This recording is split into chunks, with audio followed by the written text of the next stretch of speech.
My phone rang at 7:30 in the morning on the 24th of February. The dialer was my American friend from my high school days in the US. He was the last person I expected to call, especially at 7:30 in the morning.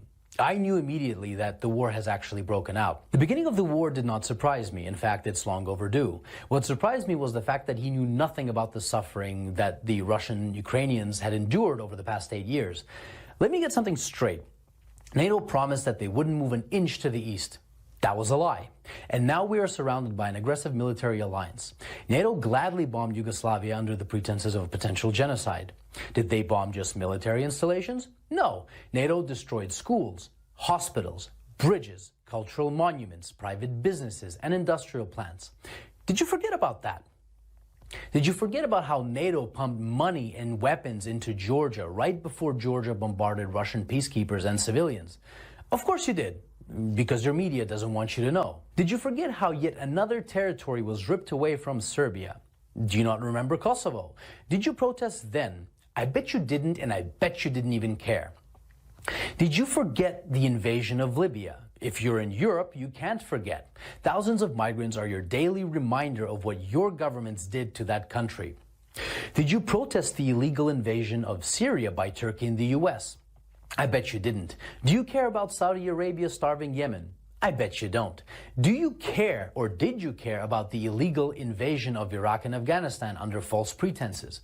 What, they aren't people to you? Why haven't you been vocal against the murder of children and civilians at Iraqi and Afghani weddings by American bombardment? Ah, that's right. They're brown people. They're probably worth less to you. Where were your crocodile tears when Kiev started bombarding Ukrainian Russians in the east simply for doing the exact same thing as the Ukrainians did in the west, was to get rid of a corrupt government? Where were your crocodile tears when Kiev shut off electricity and water to Crimea? Where was your Save the Ukrainian People when 48 civilian anti-Maidan Ukrainian protesters were rounded into a Union trade house and burned alive, whilst those who tried to escape the fiery hell were beaten and shot? Do you by any chance know who the Madonna of Gorlovka is? Do you know what the Alley of Angels memorial is? Let me give you a hint. People engraved into that memorial aren't alive, and they are not adults. Did you shed even one digital virtue signaling tear when the children at the children's beach in Zagreb were purposefully bombed by the Ukrainian military using illegal cluster bombs? I bet you didn't. But that's okay. How would you? Your mainstream media keeps you in the dark. For 8 years, the US and its allies have been pumping billions of dollars worth of lethal weapons into Ukraine. For 8 years, the Ukrainians have been waging a war with their own people in the east. And for 7 years, Russia and the people of the Donetsk and Lugansk republics have been patiently waiting for Kiev to adhere to the Minsk agreements. Should Russia have waited maybe 20 more years? You know, the amount of years that the US spent killing Afghanis. So whilst leaders like Boris Johnson, Joe Biden, Emmanuel Macron, Olaf Scholz, and Ursula von der Leyen have been virtue signaling about the poor Ukrainians, they have been robbing the Ukrainians of their dignity, making their economy run on loans from the IMF, and basically robbing them of their future. And Russia is to blame when we were their primary trading partner? The West pushed Russia into a corner. Protect yourself from an increasingly hostile neighbor who wants to become part of a hostile military alliance called NATO and lose Nord Stream 2, for example. Or watch Russian Ukrainians get slaughtered by the thousands. The West wanted to fight this war with Russia until the very last Ukrainian. Remember Kosovo? Well, the Lugansk and Donetsk republics have every right to exist. Russia didn't set the precedent. Your leaders did when they recognized Kosovo. And final food for thought. Why was there no bombardment of innocent civilians in Crimea, even though it's closer to Kiev than Donetsk is?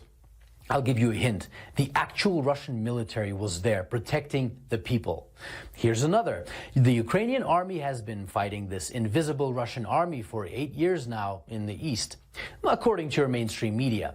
Why then did the Ukrainian army collapse within 24 hours when fighting the actual Russian military? And since it did, what do you think your tax dollars were doing in Ukraine? That's right. Your tax dollars were used by Ukrainians in the West to kill Ukrainians in the East, and you didn't give a flying fuck about it.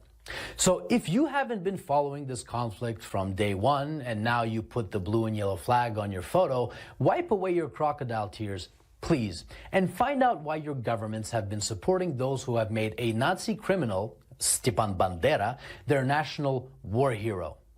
Don't expect a good result from pushing a bear and the dragon into a corner.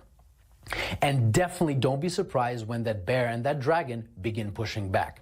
So if you haven't been crying for the collectively millions of dead Iraqis, Afghanis, Syrians, Libyans, Yugoslavians, and East Ukrainians these past 20 years, but you're crying crocodile tears for Ukrainian military installations, wipe them away and think about what your governments have been doing and what they're still doing. And I hope that this 8-year story of a war started by a criminal Ukrainian government against its own people can finally come to an end, and Ukrainians and Russians can finally live in peace.